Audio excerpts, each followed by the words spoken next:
Salam Servant of God, semangat! Kembali lagi dalam ibadah online Dewasa Muda kali ini. Gimana kabarnya? Semoga semuanya dalam keadaan yang baik, amin. Dan tetap dalam lindungan Tuhan pastinya. Dalam kebiasaan yang baru dan banyak hal yang baru saat ini, mari kita tetap andalkan Tuhan dalam segala hal dan tetap jaga kesehatan pastinya. Jangan lupa subscribe YouTube channel dan follow Instagram kami.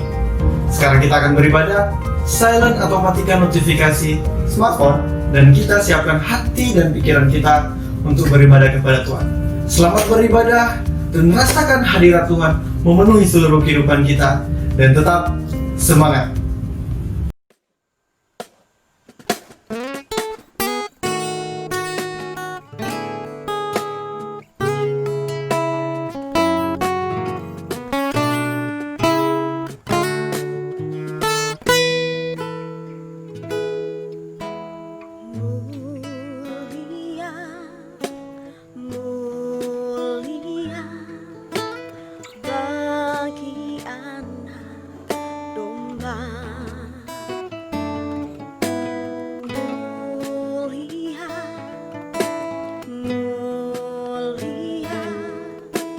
Bagi anak domba, sebab Engkau mulia dan layak dipuji, yang duduk di tahta dan yang akan memerintah selamanya atas semua yang di bumi.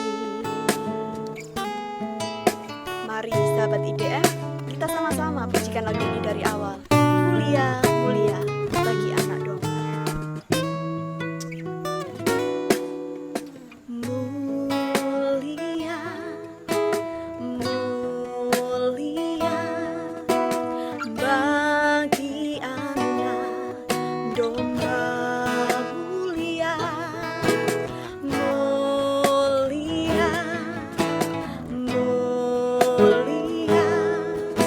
Bagi anak domba, sebab Engkau mulia dan layak dipuji, yang duduk di tahta dan yang akan memerintah selamanya atas semua yang di bumi. Sebab Engkau mulia dan layak dipuji, yang duduk di tahta dan yang akan memerintah selamanya atas semua yang. Dengan segenap hati saudara sama-sama katakan, sebab Engkau mulia dan layak dipuji, yang duduk di tahta dan yang akan memerintah selamanya atas semua yang di bumi, atas semua yang di bumi, atas semua yang di bumi, atas semua yang di bumi, atas semua yang di bumi.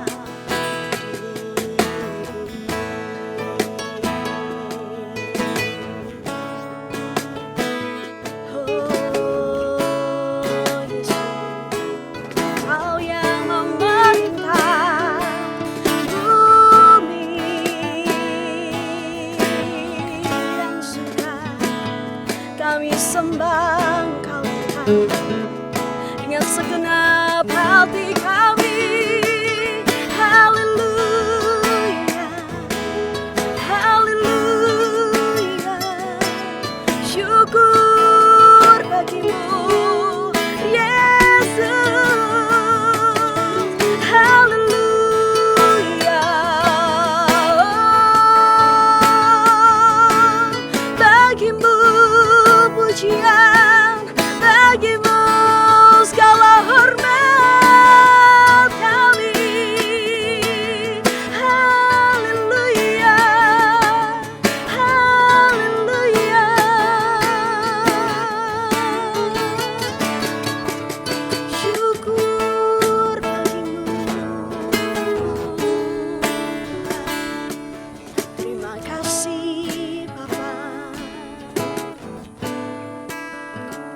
Sebab Engkau mulia dan layak dipuji, yang duduk di tahta dan yang akan memerintah selamanya atas semua yang di bumi. Sekali lagi jemaat Tuhan, sebab Engkau mulia dan layak dipuji, yang duduk di tahta dan yang akan memerintah selamanya atas semua yang di bumi. Sebab Kau mulia,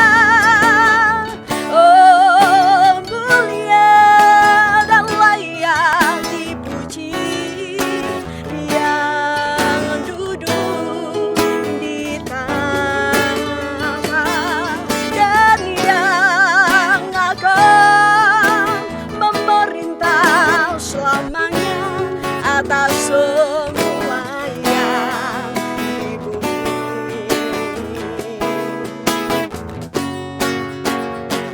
Sebab Engkau mulia dan layak dipuji, yang duduk di tahta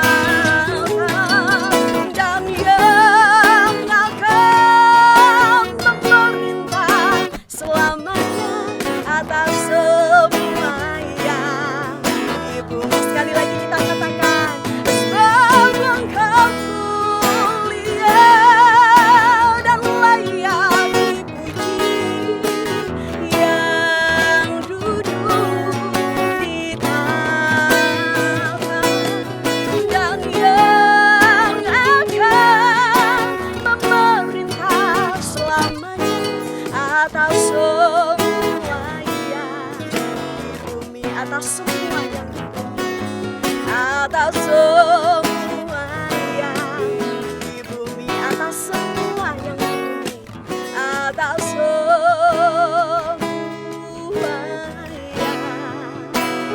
di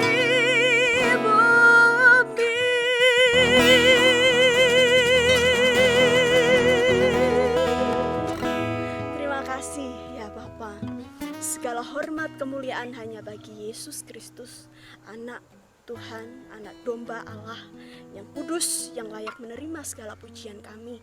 Dan sebentar kami akan memuliakan Engkau Tuhan melalui puji-pujian kami. Dan biarlah Tuhan Kau disenangkan melalui segala pujian dan penyembahan kami. Di dalam nama Yesus kami sudah berdoa, ucap syukur dan menyembah. Haleluya. Sama-sama kita katakan amin.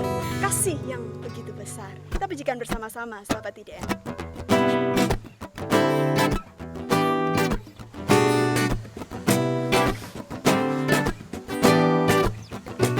Kasih yang begitu besar, lebih kuat dari dosa. Kasih yang menemukanku, selamatkan dan pulihkanku. Ku naikkan syukurku, ku takkan berhenti memuji, meninggikan nama-Mu selalu, menari, memuliakan-Mu.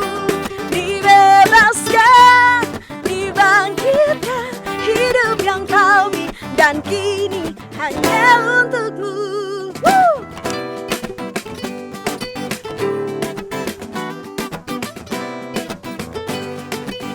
Sama-sama kita katakan, kasih yang begitu besar, lebih kuat dari dosa. Kasih yang menemukanku, selamatkan dan pulihkanku. Ku naikkan syukurku, ku takkan berhenti memuji, meninggikan nama-Mu selalu, menari, memuliakan-Mu. Dibebaskan, dibangkitkan,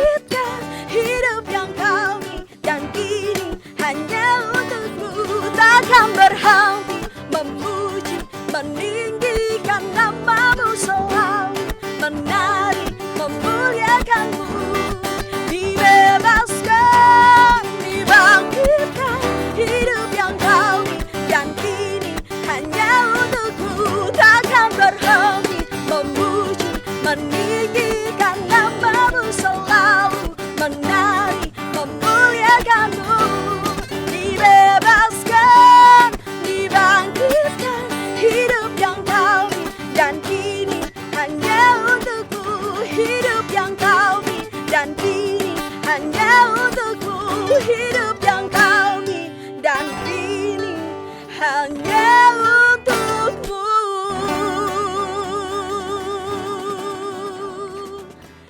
Ya Bapa, setiap pujian kami, hidup kami hanya milik Tuhan. Di dalam nama Yesus kami akan menyiapkan hati kami akan mendengarkan kebenaran firman-Mu. Kami mau pujikan segala pujian hanya bagi Allah. Kami percaya masih ada jalan bagi setiap kami. Bahkan Kau katakan Kau Allah pembuat jalan atas hidup kami. Kami mau percaya karena Kau sanggup melakukan segala perkara atas kehidupan kami ya Bapa. Di dalam nama Yesus kami sudah berdoa, ucap syukur, haleluya, amin. Kita pujikan sama-sama, masih ada Tuhan, amin. Haleluya Yesus.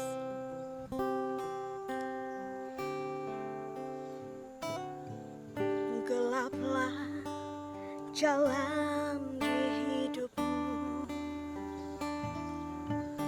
telah putus harapan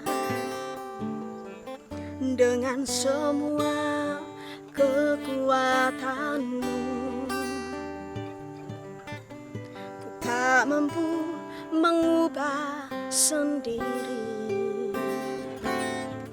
namun masih ada kuasa tak terbatas yang masih sanggup mengubahkanku. Masih ada Tuhan, masih ada kuasa tak terbatas. Dia pencipta semesta, Dia juga sanggup mengubah hidupmu sekarang.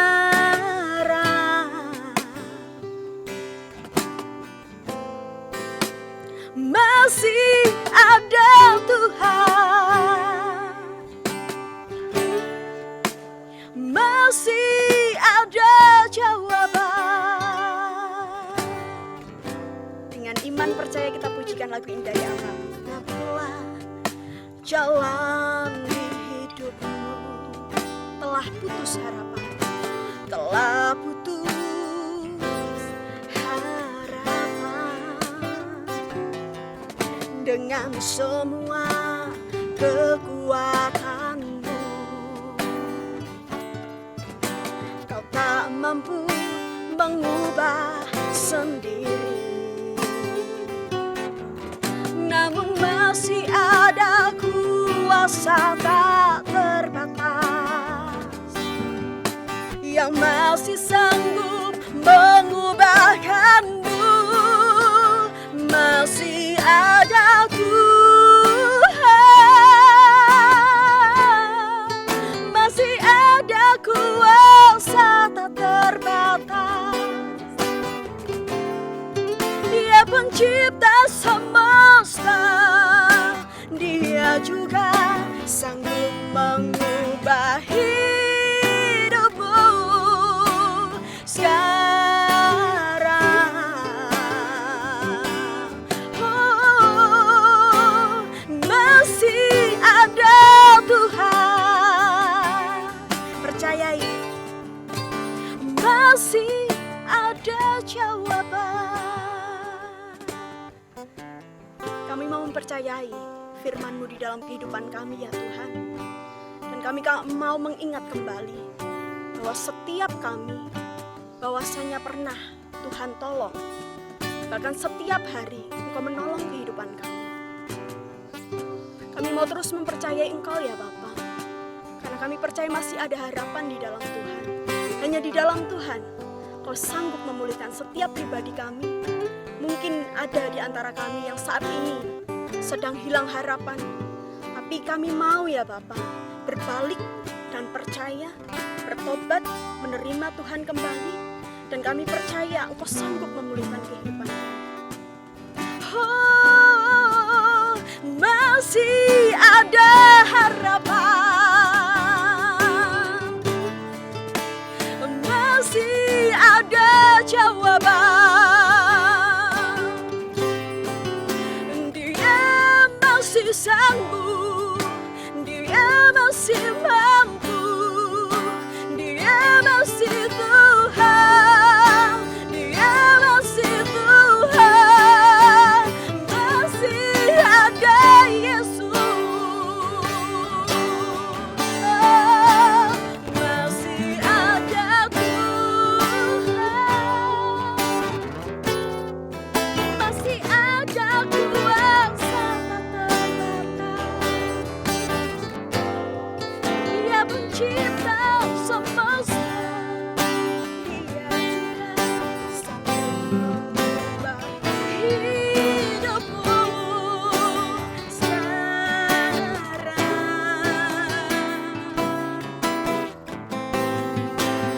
Masih ada Tuhan, oh, masih ada Tuhan, oh, masih ada kuasa tak terbatas. Dia pencipta semesta, Dia juga sanggup mengubah hidupmu sekarang.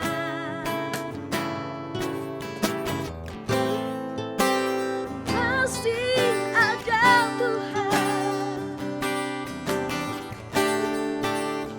masih ada jawaban, masih ada jawaban. Sekali lagi katakan, masih ada jawaban.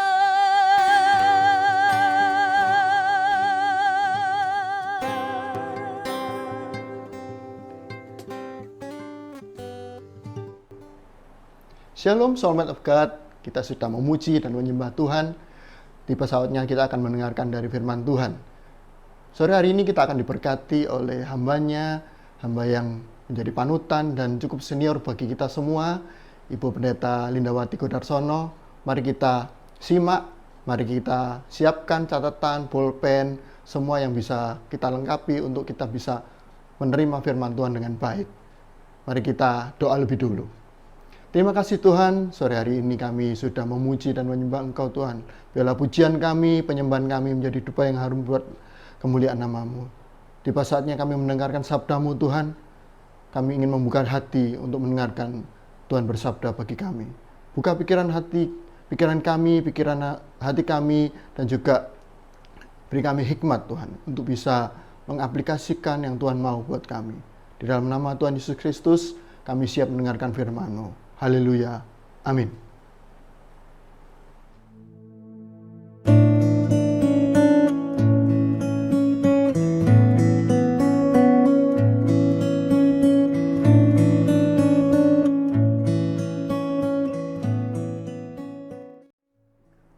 Shalom, selamat sore Bapak Ibu, saudara-saudara yang dikasihi Tuhan. Terima kasih buat kesempatan yang diberikan kepada saya boleh berbagi kebenaran firman. Sore hari ini kita akan sama-sama belajar sebuah kebenaran yang saya beri tema Christian High Definition atau Kristen dengan standar di atas rata-rata. Ayat yang tidak asing lagi untuk kita semua. Saya akan membacakan dari 2 Korintus pasal yang kelima, ayatnya yang ke-17. 2 Korintus pasal 5 ayatnya yang ke-17.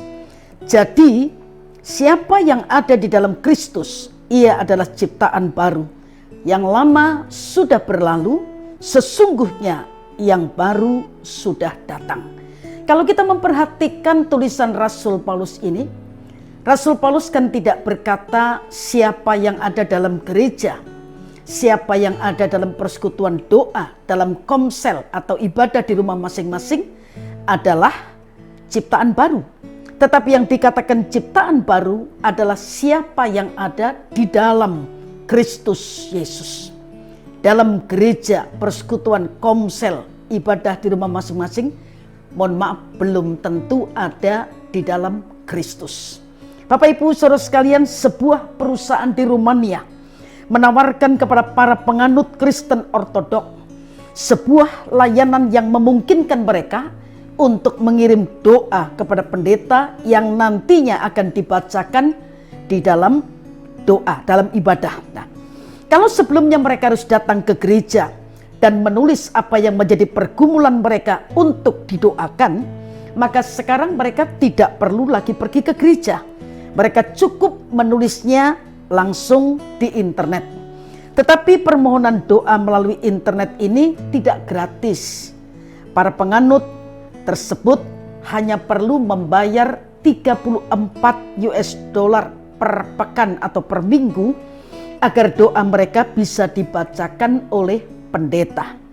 Dalam kehidupan yang makin modern dan serba cepat ini, gaya hidup juga menjadi serba instan. Dan ini pun berdampak pada cara beribadah. Kalau dulu orang beribadah 2 jam di gereja, maka sekarang sementara ibadah offline di gereja 1 jam selesai. Juga ibadah online di rumah masing-masing.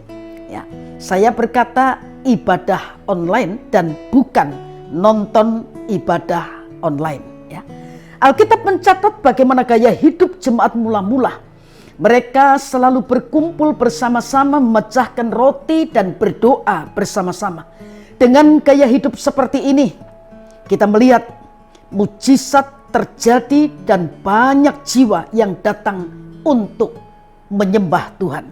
Mendekat kepada Allah dengan cara membangun persekutuan yang makin akrab dengan Tuhan, itu akan membuat kehidupan rohani kita terus next level.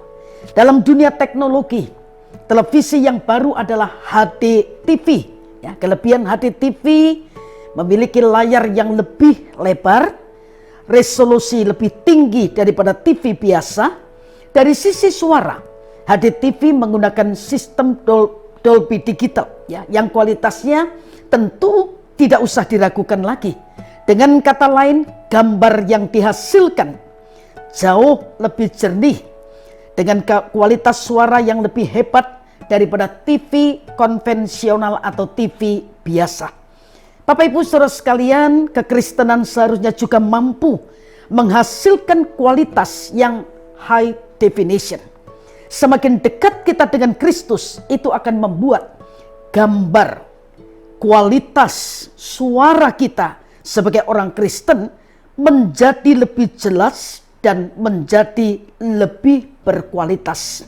Orang-orang akan tahu bahwa kita sedang memproyeksikan Kristus dalam tingkat kualitas hidup yang lebih tinggi dalam kehidupan ini. Nah, sore hari ini kita akan belajar 3 ciri orang Kristen high definition. Yang pertama, seorang Kristen yang high definition akan memiliki kualitas gambar yang lebih bagus. Rasul Paulus berkata kepada jemaat Galatia dalam Galatia 2 ayat yang ke-20. Namun aku hidup, tetapi bukan aku sendiri yang hidup. Kristus yang hidup di dalam aku. Dan hidupku yang kuhidupi sekarang di dalam daging adalah hidup oleh iman dalam Anak Allah yang telah mengasihi aku dan menyerahkan dirinya untuk aku. Kualitas gambar Kristus dalam hidup kita akan menjadi nyata lewat kematian daging kita. Coba kita merenungkan sebentar Bapak Ibu Saudara sekalian. Dengan kematian daging kita, lebih banyak orang yang dihidupkan rohnya. Atau yang terjadi sebaliknya. Karena daging kita yang menyala dalam bentuk membalas kejahatan dengan kejahatan, membuat orang yang rohnya sudah hidup menjadi mati. Nah, kita lihat. Tadi saya berkata kualitas gambar Kristus dalam hidup kita itu akan menjadi nyata lewat kematian daging kita. Gambar itu kan sesuatu yang bisa dilihat oleh orang lain. Dan sadari yang melihat bukan hanya orang-orang percaya saja. Tapi dunia melihat siapa kita. Jadi semakin kita meluangkan banyak waktu dengan Kristus, mendekat kepadanya, akan ada perubahan yang semakin nyata dalam diri kita. Ini adalah salah satu cara untuk membuat diri kita lebih baik, kemudian meningkatkan kualitas gambar kekristenan kita. Mereka akan melihat Kristus dalam diri kita secara jelas lewat kematian daging kita. Ada sebuah kesaksian. Seorang ibu kakinya kesleo, ya. Baru ngerendam pakaian, mau dicuci, kakinya kesleo. Kemudian dibesuk oleh wanita-wanita yang ada dalam gereja. Ketika wanita-wanita ini sampai di rumahnya, lalu wanita yang kakinya kesleo itu ngomong begini, aku ini sudah ngerendam pakaian, mau nyuci, kakiku kesleo, jadi aku gak bisa nyuci. Nah, salah satu dari ibu-ibu yang besuk berkata begini, boleh ya tak bantu ya, tak bawa pulang supaya dicuci sama pembantuku, ya. Yang kakinya kesleo menjawab, oh tentu saja sangat boleh, ya. Senang ya ada yang bantu. Tetapi sebelum orang yang baik hati dan murah hati mau membantu dengan membawa pakaian kotor ini dicuci di rumahnya, yang kakinya kesleo ini ngomong begini, hitung yang benar jumlahnya ya, jangan sampai salah. Ya. Nanti kalau kembali ke rumahku sini harus sudah bersih dan harum. Ya. Kemudian jangan dijoli lo ya, jangan ditukar lo ya. Itu ada baju dari Amerika. Ya. Kalau kira-kira kita, saya, ya, ibu-ibu yang menjadi wanita yang baik hati mau menolong, membantu menyucikan pakaian kotor tadi, kira-kira gimana? Ya. Setelah itu wanita ini tetap saja dia berkata ya. Ya, ketika pulang sampai di mobil, kemudian teman-teman yang lain bertanya pada ibu yang murah hati dan baik hati mau membantu membawa pakaian kotor ini dicuci di rumah. Ya apa? Gak gregeten denger no omongannya orang itu. Lalu wanita yang menolong ini berkata gini, ya gregeten namanya manusia. Tapi jangan lupa kita harus punya hati seperti wajan teflon, ya. Jadi nggak boleh lengket, ya. Ngerti teflon kan? Ya. Kalau kita goreng ikan, goreng tahu, kalau bukan teflon, lengket, ya. Perkataan manusia yang tidak membangun, menyakitkan, itu nggak boleh lengket di hati kita. Saudara, saya tidak pernah lupa apa yang yang Salomo katakan dalam Amsal 4 ayat yang ke-23. Jaga hatimu dengan segala kewaspadaan, dari situ terpancar kehidupan. Kalau hatimu bersih, alirannya bersih. Kalau hatimu kotor, alirannya kotor. Kalau hatimu pahit, alirannya pahit. Ya. Yang pertama, ciri Kristen high definition, memiliki kualitas gambar yang lebih baik. Paulus berkata hidup kita ini seperti surat yang terbuka. Ya. Semua orang bisa membaca. Benarkah orang bisa melihat Kristus yang ada dalam kehidupan kita? Lewat perbuatan kita, lewat ucapan kita, lewat perilaku hidup kita. Yang kedua, ciri orang Kristen high definition, punya warna yang lebih indah. Paulus berkata pada jemaat Galatia, tetapi buah roh ialah kasih, sukacita, damai sejahtera, kesabaran, kemurahan, kebaikan, kesetiaan, kelemah lembutan, dan penguasaan diri. Ya, semakin kita dekat dengan Kristus, maka hidup kita akan menjadi semakin cerah dan indah. Orang lain akan melihat bahwa kita memancarkan gambar Kristus dengan warna yang lebih indah, dengan warna yang lebih cerah, lebih nyata melalui kehidupan kita. Gambar Kristus itu terpancar melalui kasih, melalui sukacita, melalui kebaikan, melalui berkat bagi orang lain. Bapak Ibu saudara sekalian, mungkin tidak banyak dari kita yang pernah mendengar kisah seorang yang bernama Mao Zedong. Ya. Mao Zedong ini adalah petani miskin yang hidup sebagai pelayan cilik di sebuah keluarga kaya yang adalah orang Kristen. Kemudian Mao Zedong ini ikut sekolah minggu. Dan dari situ dia tahu bahwa ajaran-ajaran Kristen itu sangat luar biasa baiknya. Tetapi pada suatu saat Mao Zedong yang kecil ini bertengkar dengan anak majikannya, dan majikannya ini adalah guru sekolah minggu. Ya. Kemudian majikannya menjadi marah. Lalu kita lihat tanpa bertanya apa yang menjadi kesalahan anaknya, majikannya ini memukul Mao Zedong, memperlakukan dengan kejam. Sebab kedudukan pelayan waktu itu memang sangat rendah. Kemudian Mao Zedong menjadi kecewa mendapat perlakuan seperti itu, sebab kenyataannya jauh berbeda dengan apa yang diajarkan selama ini sebagai orang Kristen yang hidup penuh kasih. Mao Zedong menjadi dendam kepada semua orang Kristen yang dianggapnya sebagai orang munafik. Tahun 1921, Mao Zedong mendirikan Partai Komunis Cina, dan tahun 1949 dia menjadi pemimpin RRT yang berfaham komunis. Dalam pemerintahannya banyak orang Kristen yang mengalami penderitaan. Seandainya guru sekolah minggu atau majikan Mao Zedong adalah orang Kristen yang hidupnya sesuai dengan apa yang diajarkan, yaitu penuh kasih, maka tidak mustahil bahwa negara yang memiliki orang Kristen paling banyak adalah RRT. Ajaran-ajaran Kristen yang indah tidak hanya cukup untuk dimengerti, tapi juga harus menjadi praktek kehidupan yang nyata dari hari ke hari. Bapak Ibu saudara sekalian, perlakuan kita kepada orang lain itu menentukan kita memenangkan jiwa atau membunuh jiwa. Contoh yang lain, akibat dari tidak dipedulikan, ya. Seorang yang bernama Marilyn Manson, ya, berawal dari seorang remaja Kristen yang pemalu, ya, minder, kurang pede. Nama aslinya adalah Brian Warner. Tubuhnya kurus seperti penggaris, wajahnya berjerawat. Nah, dalam gereja ia termasuk remaja yang tidak pernah mendapat perhatian. Puncaknya ketika kaum muda di gerejanya mengadakan acara refreshing di sebuah taman hiburan. Lagi-lagi Brian ini harus sendirian, terkucilkan dari lingkungannya. Tidak ada satupun orang yang menemaninya atau mengajaknya bicara.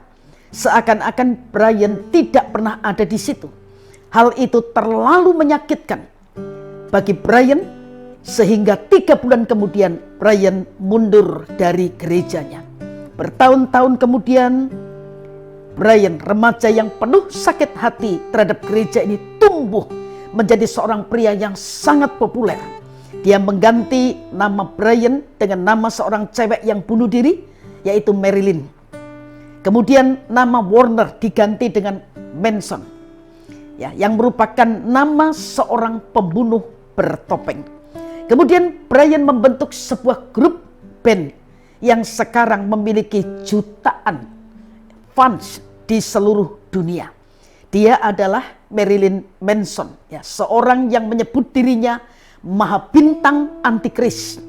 Marilyn Manson adalah satu bintang rock terheboh. Prestasinya sebagai pengikut antikris itu mulai terlihat ketika lagu-lagunya membuat 2 penggemarnya membunuh teman-temannya di SMU Colorado, ya, dan masih banyak pengaruh Manson yang lain yang merusak generasi. Kalau saja ada orang yang cukup peduli dengan Brian saat di taman hiburan itu. Kalau saja ada orang yang mau berteman dengannya, paling tidak menyebut namanya atau menegurnya dengan kasih. Kalau saja ada orang yang mengasihinya, kalau saja ada orang yang cukup perhatian dengan Marilyn Manson ini, tentu saja tidak pernah terdengar nama Marilyn Manson ini. Nah, ini harus menjadi perenungan kita semua, Bapak Ibu Saudara sekalian, yang mengaku diri kita sebagai orang Kristen yang penuh kasih. Apakah selama ini kita sudah peduli dengan saudara-saudara seiman kita? Jangan sampai kita dikejutkan dengan Marilyn Manson yang baru, yang ternyata adalah bekas atau mantan anggota gereja kita yang sakit hati dan kecewa karena perlakuan kita yang tidak bersahabat. Yang ketiga, yang terakhir, ciri Kristen High Definition, memiliki kualitas suara yang lebih jernih. Rasul Paulus berkata pada jemaat Filipi dalam Filipi 2 ayat 14-15, lakukanlah segala sesuatu dengan tidak bersungut-sungut dan berbantah-bantah, supaya kamu tiada beraib dan tiada bernoda, sebagai anak-anak Allah yang tidak bercelah di tengah-tengah angkatan yang bengkok hatinya dan yang sesat ini, sehingga kamu bercahaya di antara mereka seperti bintang-bintang di dunia. Orang-orang di sekitar kita sekarang, dunia membutuhkan suara yang sedap didengar, yang meneduhkan, yang memberkati, bukan sungutan, bukan keluhan. Sekalipun pandemi COVID-19 ini kita tidak tahu sampai kapan berakhir. Tapi biar pujian kepada Tuhan, ucapan syukur kepada Tuhan terus bisa naik dari dalam hidup kita. Ya, yakin tidak satu datang atas hidup kita kalau itu tidak Tuhan izinkan. Nah, kita semua mengerti sungutan itu mendatangkan murka Tuhan. Kepada jemaat Korintus, Rasul Paulus berkata, jangan bersungut-sungut seperti yang dilakukan oleh beberapa orang dari mereka, sehingga mereka dibinasakan oleh malaikat maut.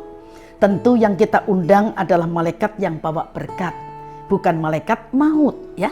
Kemudian Bilangan 1 ayat yang ke-11, Israel itu bersungut-sungut di hadapan Tuhan karena nasib buruk mereka. Ketika Tuhan mendengar, Alkitab berkata, bangkitlah murkanya, lalu menyala api Tuhan merajalela di tepi tempat perkemahan. Salomo berkata dalam kitab Amsal 25 ayat yang ke-11, perkataan yang diucapkan tepat pada waktunya adalah seperti buah apel emas di pinggan perak. Salomo mengingatkan dengan berkata, di dalam banyak bicara pasti ada pelanggaran. Kemudian kalau kita belajar dari kitab Amsal ini, Lemuel, ya, ibu Salomo berkata, ia membuka mulutnya dengan hikmat. Pengajaran yang lemah lembut ada di lidahnya. Bapak Ibu saudara sekalian, dalam sebuah tulisannya, Siklar pernah menceritakan tentang seorang pengusaha yang satu kali berjalan agak tergesa-gesa menuju sebuah stasiun. Di dekat pintu masuk stasiun, dia melihat seorang yang berpakaian kumuh sedang duduk bersila. Dengan cepat pengusaha itu menaruh selembar uang lalu segera masuk ke pintu stasiun. Tapi kemudian dia berbalik, ya, mendekati orang yang sedang duduk bersila ini, lalu mengambil seikat pensil yang ada di dekat orang yang berpakaian kumuh itu.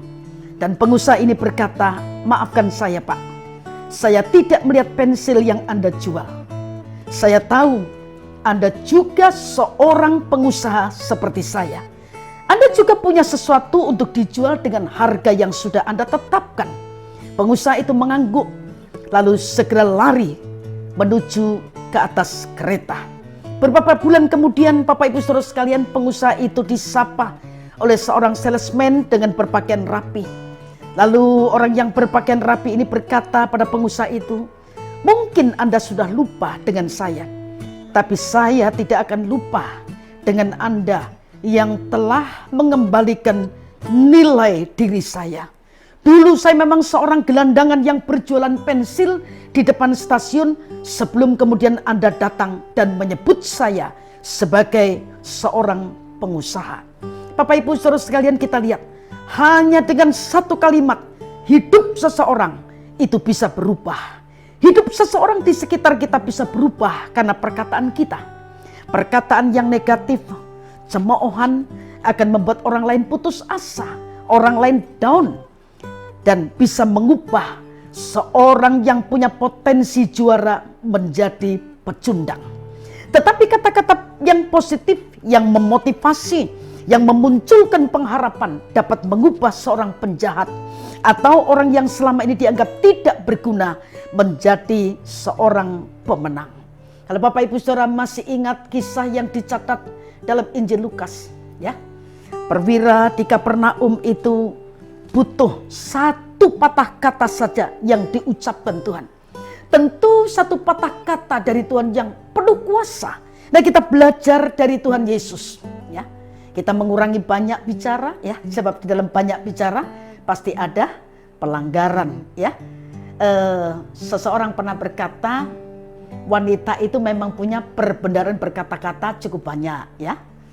Katanya kalau wanita itu masih muda 15.000 kata-kata ya, luar biasa.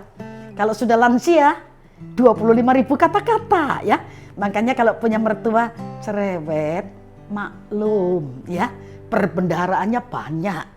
Untuk menghabiskan 25.000 kata-kata itu dia bingung, makanya segala diomong ya.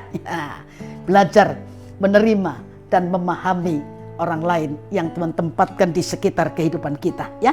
Sebab itu biarlah perkataan kita adalah perkataan yang baik, yang membangun orang lain. Kita bisa mengubah hidup seseorang hanya dengan perkataan kita, melalui suara hidup kita yang tidak bercacat celah. Hidup yang dijaga dengan baik merupakan suara yang jernih, yang merdu, yang menyenangkan bagi yang mendengarnya. Di mana saja kita berada, suara yang keluar dari mulut kita akan menguatkan orang lain, memberikan mereka pengharapan baru, membangkitkan yang patah semangat, menghibur mereka yang sedang berduka. Berusaha Bapak Ibu Saudara sekalian agar ucapan kita menjadi berkat.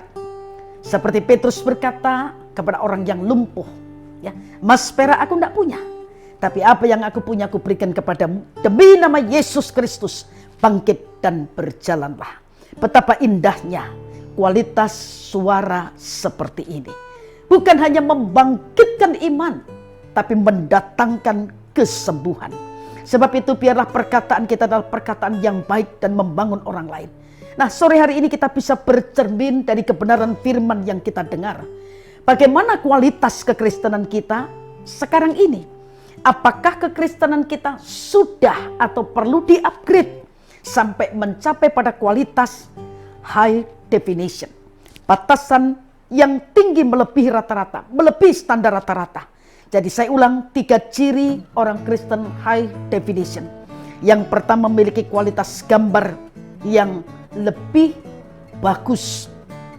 Yang kedua memiliki warna yang lebih cerah, lebih indah. Bapak Ibu Saudara sekalian, pakaian kita kalau sering dicuci, lama-lama bisa jadi buram ya. Nah ya, warna hidup kita sebagai orang Kristen jangan kabur. Jangan jadi buram ya. Dicuci dengan apa? Tentu tidak dicuci dengan rinso, dicuci dengan kesenangan dunia. Dicuci dengan daging yang menyala ya. Dijauhkan Tuhan dari kita semua. Yang terakhir, punya kualitas suara yang lebih jernih. Suara itu bukan hanya bisa didengar, tapi suara lewat perbuatan. Sebab perbuatan kita berbicara lebih keras daripada perkataan kita. Ya, suara yang benar-benar mampu mencerminkan diri kita sebagai warga kerajaan sorga di bumi dan sebagai anak-anak Allah. Tuhan memberkati kita semua. Mari kita sama-sama berdoa. Bapa, kami bersyukur buat kebenaran firman-Mu yang terus mengingatkan kami. Menjelang kedatangan Tuhan pada kali yang kedua di hari-hari yang semakin pendek dan singkat ini. Biar kami terus menambahkan hal-hal yang bernilai kekal dalam kehidupan kami. Dan kami terus menjadi berkat untuk kemuliaan nama Tuhan. Meteraikan firman-Mu dan hamba berdoa, terjemahkan lebih lagi dari yang bisa hamba-Mu sampaikan kepada setiap pribadi yang mendengar. Dan hamba berdoa, kalau kami belum sesuai dengan standar kehendak Tuhan, kejar kami dengan kasih-Mu. Bawa kami kembali Tuhan pada kehendak Tuhan, sehingga dimanapun Tuhan menempatkan kami, hidup kami jadi berkat untuk kemuliaan nama-Mu. Dalam nama Tuhan Yesus kami sudah berdoa. Haleluya.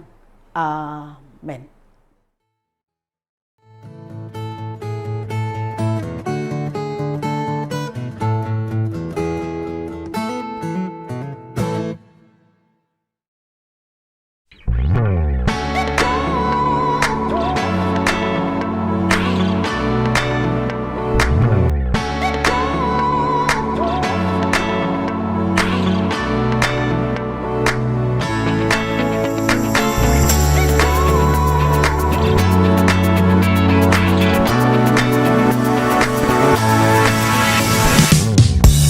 to live like I was under attack, dodging arrows from my past. I had no hope for tomorrow. Felt so much pressure, yes, I thought I would crack, but now there's no looking back. I'm moving forward, cause I know I got my armor now. No fear, no doubt, can't shoot me down, yeah. I got my armor now, no fear, no doubt, gonna shoot me down, down, down, down, down, down. Now I'm bulletproof because of you, because of you. And now I'm bulletproof because of you, because of you. You love me away, now I'm not afraid. No matter what the world may say or what they do, I am bulletproof because of you, because of you, you, you. Bulletproof because of you, because of you. And now I'm bulletproof because of you, because of you. Mari kita sama-sama berdoa. Bapa, di akhir ibadah online Dewasa Muda ini, kami bersyukur buat kesempatan yang masih kami dapatkan. Dan sebelum kami menyelesaikan ibadah online ini, kami berterima kasih kepada Tuhan, sumber kehidupan kami, yang memberi kami kesempatan bukan hanya untuk mengikuti ibadah online, tapi juga dalam kehidupan ini Tuhan memberi kami berkat seperti apa yang kami butuhkan dari hari ke hari. Dan sebelum kami selesai, kami angkat tangan kami untuk kami menerima berkat daripada Tuhan. Tuhan memberkati engkau dan Tuhan melindungi engkau. Tuhan menyinari engkau dengan wajah-Nya dan memberi engkau kasih karunia. Tuhan menghadapkan wajah-Nya kepadamu dan memberi engkau damai sejahtera. Turun dan tinggal atas kami dan keluarga kami. Berkat yang berasal dari Allah Bapa, kasih karunia dari Tuhan Yesus Kristus, dan dalam persekutuan Roh-Nya yang kudus menyertai kita, membuat kita menjadi berkat sore hari ini sampai Maranatha Tuhan Yesus datang kembali. Dan berkat ini kami terima dalam nama Tuhan Yesus Kristus. Haleluya. Amin.